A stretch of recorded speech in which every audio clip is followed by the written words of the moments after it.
துலாம் லக்னத்தை பொறுத்தளவில் அந்த கோவிலில் ஏதாவது ஒரு பரிவார தெய்வங்களுக்கு வர்ணம் பூசி கலசத்தை மாற்றி அதுக்கு ஒரு கும்ப அபிஷேகம் பண்ணிவிட்டு அதுக்கப்புறம் உங்கள் குலதெய்வத்தை கும்பிட்றீங்கன்னா அதை விட பெரும் பேர் உங்களுக்கு வேறு எதுவுமே கிடையாது. இந்த சித்திரை நட்சத்திரத்திற்கு ரொம்ப கோலாகலமாக பெரிய பெரிய ஆயுதங்கள் ஏந்திய தெய்வங்களை தான், ரொம்ப விஸ்வரூபமாக இருக்கக்கூடிய தெய்வங்கள் தான் இவங்களுக்கு குலதெய்வமாக காட்சி தரும் அப்படின்னு சொல்லலாம். இவங்களுக்கு இந்த சுவாதி நட்சத்திரம் போகும்போது கரு தங்காமல் களைஞ்சு போயிடும். யாராவது இப்போ கல்யாணமான புதுசில் இருக்காங்க, இந்த சுவாதி நட்சத்திரம் அட்சய லக்னமாக பயணிக்குதுன்னா அவங்களுக்கு கரு தங்குறதுல சிரமங்கள் ஏற்படும்.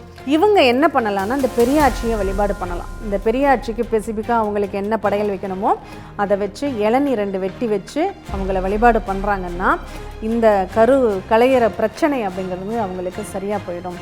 இந்த துலாம் லக்னத்தை பொறுத்தளவில் ஐயனார், இந்த ஐயனார் தாங்க அவங்களுக்கு ரொம்ப ஸ்பெசிஃபிக்காக பலன் தரக்கூடியவராக இருப்பாங்க. அதுவும் இந்த துலாம் லக்னத்திற்கு 5ஆம் பாவகம் கும்பமாக வரும்.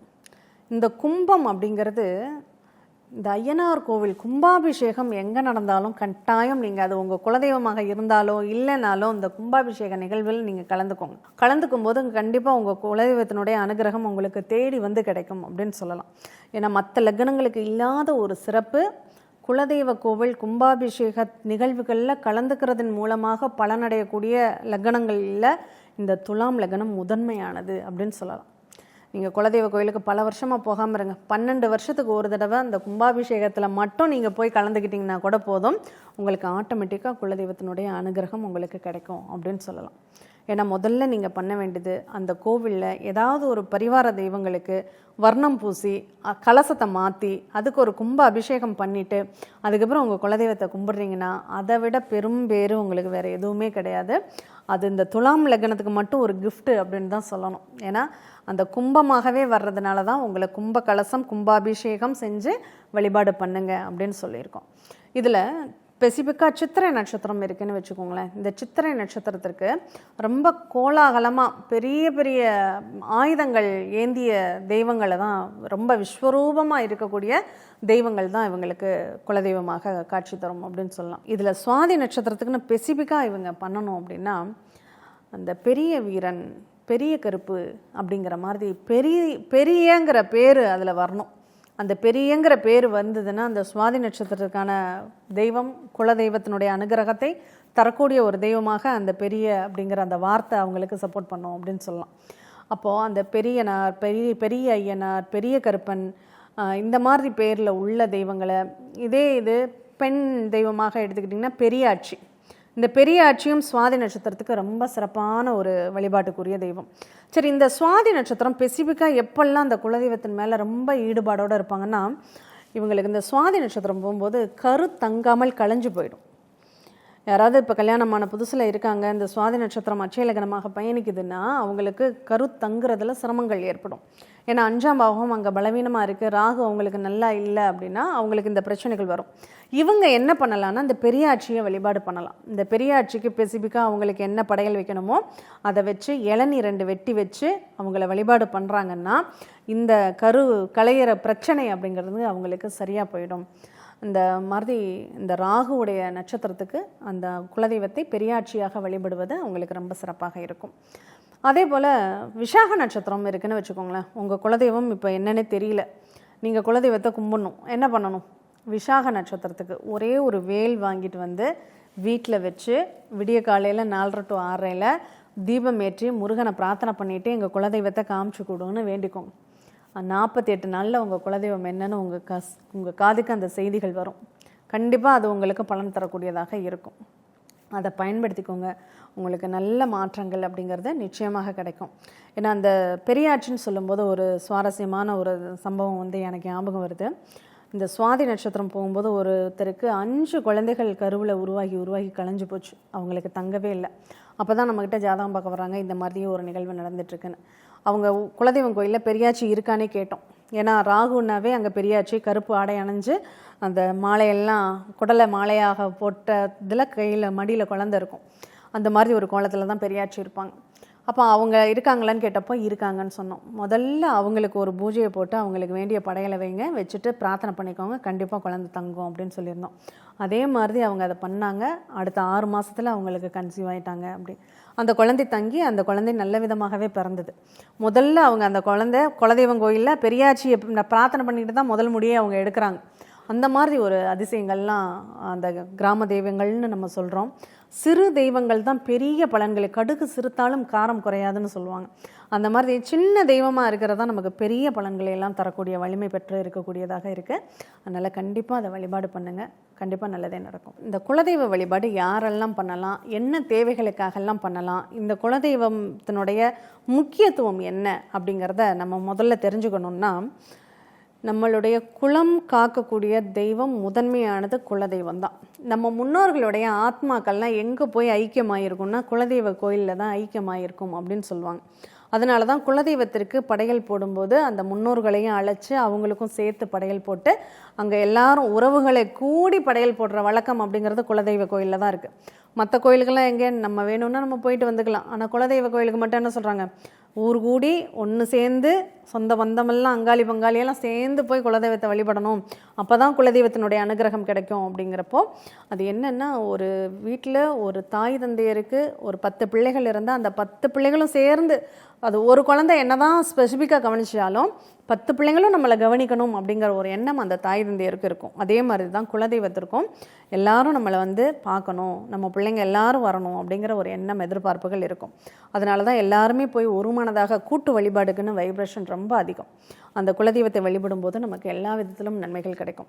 நம்ம ஜாதகத்தில் நமக்கு ஒரு தொழில் நல்லா இல்லை, நமக்கு தொழிலில் நிறைய லாஸ் நடந்துகிட்டே இருக்குது, நம்ம சரியாக தான் இருக்கோம், ஆனால் நமக்கு ஒரு விஷயம் நல்லதாகவே நடக்க மாட்டேங்குது அப்படிங்கிறதுக்கு காரண காரியம், நம்ம ஜாதகத்தில் உங்களுக்கு தொழில் சூப்பராக வரும்னு சொல்லியிருப்பாங்க, ஆனால் இங்கே தொழில் நமக்கு ரொம்ப டல்லாக இருக்கும். காரணம் என்ன? 5வது வீட்டினுடைய நிகழ்வு, இந்த 10ஆம் அதிபதி போய் 5ல் சம்மந்தப்பட்டாலோ 5ஆம் அதிபதி போய் 10ல் சம்மந்தப்பட்டாலோ அங்கே தொழில் ரீதியான உள்ள நிகழ்வுகள் உங்களுக்கு நன்மைகளை தராது அப்படிங்கிறத நீங்கள் புரிஞ்சுக்கலாம். அது நம்ம அட்சயலக்ன பദ്ധதி படித்த எல்லாருக்குமே தெரியும். இந்த 5ம் 10ம் சம்மந்தமே பெறக்கூடாது. அப்போ இந்த தொழிலுக்கும் இந்த குலதெய்வத்தினுடைய அனுகிரகத்துக்கும் அவ்வளோ விசேஷம் அப்படிங்கிறது உண்டு. அதே மாதிரி கர்மா அப்படின்னு சொல்கிறது இந்த 10ஆம் பாவம். நம்மளுடைய கர்மாவை கழிப்பதற்கு உள்ள அதிகாரம் யாருக்கிட்ட இருக்குது அப்படின்னா முதல்ல குலதெய்வத்துக்கு தான் உண்டு. நம்ம என்ன பாவம் பண்ணியிருந்தாலும் சரி, அது குலதெய்வத்துக்கிட்ட போய் சரண்டர் ஆகிட்டோம்னா அந்த பாவத்தெல்லாம் மன்னிச்சு, நம்ம என்ன தப்பு பண்ணாலும் நம்ம பெற்றவங்க நம்ம மன்னிச்சு ஏற்றுக்குவாங்க இல்லையா? அதே மாதிரி நம்ம தவறுகளெல்லாம் மன்னித்து ஏற்றுக்கக்கூடிய பக்குவம் யாருக்கிட்ட இருக்குன்னா குலதெய்வத்துக்கிட்ட தான் இருக்குது. குலதெய்வம் தான் நமக்கு முதல்ல ஒன்றுன்னா நிற்கும். இதில் இன்றைக்கி நடைமுறை வாழ்க்கையில் நிறைய பேர் சொல்லக்கூடிய ஒரு விஷயம் என்னென்னா, இந்த யாராவது ஒரு இறப்பு நடந்துட்டால் 1 வருஷத்துக்கு குலதெய்வ கோயிலுக்கே போகக்கூடாது, மற்ற எந்த கோயிலுக்கு வேணாலும் போய்க்கலான்னு சொல்லுவாங்க. ஆனால் இது ஒரு தவறான புரிதல். முதல்ல நம்ம அந்த வீட்டில் இறப்பு நடந்து 1 மாதம் முடிஞ்சிட்டாவே முதல்ல நம்ம போய் காலை வைக்கிறது குலதெய்வ கோயிலில் தான் வைக்கணும். ஆனால் என்ன பண்ணக்கூடாதுன்னா, அங்கே போய் விசேஷ பூஜைகள் பண்ணக்கூடாது, நம்ம படையல் போடக்கூடாது, வேண்டுதல் பண்ணக்கூடாது, பிரார்த்தனைகள் பண்ணக்கூடாது. அது மட்டும்தான் நம்ம தவிர்க்கணுமே தவிர குலதெய்வத்தை பார்க்கக்கூடாது அப்படிங்கிறது சொல்லவே கூடாது. கண்டிப்பாக நமக்கு ஒன்றுனா முதல்ல நம்ம குலதெய்வம் தான் நிற்கும். அதனால் குலதெய்வத்தை தான் ஃபஸ்ட்டு போய் பார்க்கணும். அதனால் இந்த வீடியோவை பார்க்குறவங்க எல்லாருமே அந்த மாதிரி 1 வருஷத்துக்கெல்லாம் கோயிலுக்கு போகாமல் இருந்துடாதீங்க. கோயிலுக்கு போங்க, மனசார பிரார்த்தனை பண்ணுங்கள், ஒரு 1/2 மணி நேரம் 1 மணி நேரம் உட்காந்துருந்துட்டு வாங்க.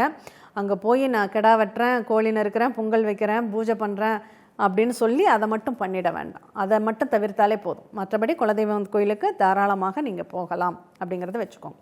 அடுத்து, குழந்தை பாக்கியத்தில் பிரச்சனைகள் இருக்குது, தடைகள் இருக்குது, கரு தங்குறதுல பிரச்சனைகள் இருக்குது அப்படின்னா அதற்கு நம்ம குலதெய்வத்தினுடைய அனுகிரகம் ரொம்ப முக்கியம். அதே மாதிரி குழந்தைகள் ஒரு மகிழ்ச்சியான வாழ்க்கையை சந்திக்கணும். இப்போ ஒரு 50-60 வயசு ஆயிடுச்சு, என் குழந்தைங்க நல்லா வாழ்ந்தாலே எனக்கு போதும் அப்படிங்கிறப்போ அந்த பெற்றவங்க மனசு எதை நோக்கி இருக்கும்னா குலதெய்வத்தை நோக்கி தான் இருக்கும். அப்போ அந்த குழந்தைகளுடைய வளர்ச்சிக்கும் குழந்தைகளால் பெறக்கூடிய சந்தோஷத்திற்கும் குலதெய்வம் தான் நமக்கு முதல்ல சப்போர்ட் பண்ணும். வயசான காலத்தில் பெரியவங்கெல்லாம் சொல்லுவாங்க, ஏதாவது ஒரு குறை இருக்குது, ஒரு தடை இருக்குது, ஒரு தாமதம் ஏற்படுது, கல்யாணத்துலேயே ஒரு தாமதம் ஏற்படுதுன்னா என்ன கிரகமோ தெரிலப்பா, முதல்ல குலதெய்வம் கோயிலுக்கு போயிட்டு வரலாம், போய் ஒரு வேண்டுதலை வச்சுட்டு வரலாம் அப்படின்னு சொல்லி முதல்ல அங்கே தான் போவாங்க. அதே மாதிரி இந்த குலதெய்வம் தான் நம்ம எல்லாத்துக்குமே நமக்கு சப்போர்ட் பண்ணக்கூடியது. குலதெய்வத்தினுடைய அனுகிரகம் இருந்துட்டாலே நமக்கு எந்த பிரச்சனையும் கிடையாது. இந்த நிறைய பேர் சொல்லுவாங்க, எனக்கு என்னன்னே தெரில, அமானுஷ்யமாக சில பிளாக் மேஜிக் யாரும் வச்சுருப்பாங்களோ அப்படின்னு ஒரு பயமாக இருக்குது அப்படின்னு சொல்லுவாங்க. இந்த பிளாக் மேஜிக் வந்து யாருக்கு வைக்க முடியும் அப்படின்னா, குலதெய்வத்தை கட்டினாதான் இந்த செய்வினை அப்படிங்கிறதே செய்ய முடியும். அது ஏன்னா எங்களுக்கு இந்த மாந்திரீக லைனில் எங்கள் முன்னோர்கள்லாம் இருந்ததுனால நமக்கு அந்த லைன் ரொம்ப தெரியும். அவங்க முதல்ல சொல்லக்கூடியது என்ன, ஒரு நல்லது செஞ்சாலும் கெட்டது செஞ்சாலும் ஒரு நல்லது பண்ணணும்னா குலதெய்வத்துக்கு சிறப்பு பூஜை பண்ணிவிட்டு குலதெய்வத்தினுடைய அனுமதியோடு தான் ஒரு விஷயத்தை பண்ணுவாங்க. அதே மாதிரி ஒரு யாருக்காவது செய்வினை செய்கிறதுனாலும் அவங்க குலதெய்வம் என்னன்னு தெரிஞ்சு அந்த குலதெய்வத்தை கட்டு போட்டுட்டு தான் அவங்களுக்கு செய்வினைங்கிறதே செய்ய முடியும். அந்த மாதிரி நிறைய நிகழ்வுகள் இருக்குது. அதனால் நம்மளை உயிர் காக்கக்கூடிய தர்மம் தலை காக்குங்கிற மாதிரி நம்மளை காக்கக்கூடிய ஒரு தெய்வம் என்னென்னா அது குலதெய்வம் தான். அந்த குலதெய்வத்தை எந்த அளவுக்கு நீங்கள் குலதெய்வத்துக்கு அவ்வளோ பண்ணணும் இவ்வளோ பண்ணணும் இதெல்லாம் பண்ணால் தான் அந்த தெய்வம் நம்மளை ஏற்றுக்கும்லாம் கிடையவே கிடையாதுங்க. நீங்கள் தினமும் தூங்கும்போது இன்றைக்கி நாளைக்கு நன்றி சொல்லிவிட்டு உங்கள் குலதெய்வத்துக்கு நன்றி சொல்லுங்கள். மறுநாள் எழுந்திரிக்கும் போது இந்த நாளை நல்ல நாளாக நடத்தி கொடுன்னு உங்கள் குலதெய்வத்தை பிரார்த்தனை பண்ணிக்கோங்க, நன்றி சொல்லுங்கள். இதுவே உங்கள் குலதெய்வம் எப்போதுமே உங்களுக்கு துணையாக இருப்பதற்கு உண்டான ஒரு வழி அப்படின்னு சொல்லலாம். அடுத்து நம்மளுடைய தலைமுறைகளுக்கு அதை பழக்கி விடணும். நம்ம குழந்தைகள்லேருந்தே குலதெய்வம் இதுதான்னு சொல்லி சொல்லி சொல்லி அந்த குழந்தைகளுக்கு வளர்க்கணும். நம்மளுடைய மூதாதையர்களுடைய பேர்களை இப்போ செட்டிநாட்டில் நாங்கள் இருந்ததுனால செட்டிநாட்டினுடைய நிகழ்வுகள் எங்களுக்கு தெரியும். அங்கே என்ன பண்ணுவாங்க, ஒரு கதவில் கூட இனிஷியல் இருக்கும். பானா, லானா, ரூனா, நானா, மானா, பழனியப்ப செட்டியார் அப்படின்னு இருக்கும். அவங்க முன்னோர்களை நம்ம மறக்கக்கூடாது அப்படிங்கிறதுக்காக தான் அந்த முன்னோர்களுடைய பெயர்களை அடுத்தடுத்து வச்சாங்க. இப்போ ராஜராஜ சோழன் எடுத்துட்டா முதலாம் ராஜராஜ சோழன், இரண்டாம் ராஜராஜ சோழன்னு அவங்களுடைய வம்சாவளிகளை இன்னமும் நம்ம வந்து ஞாபகம் வச்சுக்கிறோம். அந்த மாதிரி தான் தாத்தா பேரை பேரனுக்கு வைக்கிறது அப்படிங்கிற வழக்கம் தொன்று தொட்டு இருந்தது. இன்றைக்கி அதெல்லாம் மாற்றிட்டோம். இதெல்லாம் மாற்றிட்டோம்னாவே குலதெய்வத்துக்கிட்ட இருந்தும் நம்ம தள்ளி போயிட்டோம் அப்படிங்கிறது தான் அர்த்தம். நிறைய பேர் குழந்தைங்களுக்கு பேர் வைக்கிறதே குலதெய்வத்தினுடைய பேர் தான் வைப்பாங்க. மாயாண்டி அப்படிங்கிறது குலதெய்வத்தினுடைய பேராக இருக்கும். இந்த மாதிரி நிறைய நிகழ்வுகளை நம்ம சொல்லிகிட்டே போகலாம். அதெல்லாம் நம்ம வந்து இப்போவும் நம்ம அதெல்லாம் பயன்படுத்தலாம். ஒரு குலதெய்வத்தினுடைய பேரை ஒரு குழந்தைக்கு வைக்கும்போது அந்த குலதெய்வம் அந்த குழந்தைக்கு காவலாக இருக்கும் அப்படிங்கிற ஒரு ஐதீகமும் அப்போல்லாம் இருந்துட்டு வந்தது. அதெல்லாம் இன்றைக்கி மறந்துட்டோம். அதெல்லாம் மறக்காமல் மறுபடியும் ஃபாலோ பண்ணணும் அப்படிங்கிறத இந்த ஓம் சரவண பவ நேயர்கள்கிட்ட நானும் கேட்டுக்கிறேன். ஏன்னா குலதெய்வம் தான் நம்ம எல்லா வித சௌரியங்களுக்கும் நம்ம ஒரு வசதியான வளமான ஆரோக்கியமான ஒரு வாழ்க்கையை நம்ம வாழணுன்னா அதற்கு நம்ம குலதெய்வத்தினுடைய அனுகிரகம் கண்டிப்பாக வேணும். அதனால் குலதெய்வம் தெரியலைங்கிறவங்க தயவு செஞ்சு நீங்கள் ஓஞ்சு உட்காந்துட வேண்டாம். உங்களுக்கு ஜாதகமே இல்லைனாலும் பரவாயில்ல, ஒரே ஒரு விளக்கு போதும். அந்த விளக்கை விடிய காலையில் 4:30 to 6:30 நீங்கள் ஏற்றி வச்சு அந்த இடத்துல உங்கள் மனசை கொண்டு போய் வச்சு உங்கள் குலதெய்வம் எதுவாக இருந்தாலும் போதும்.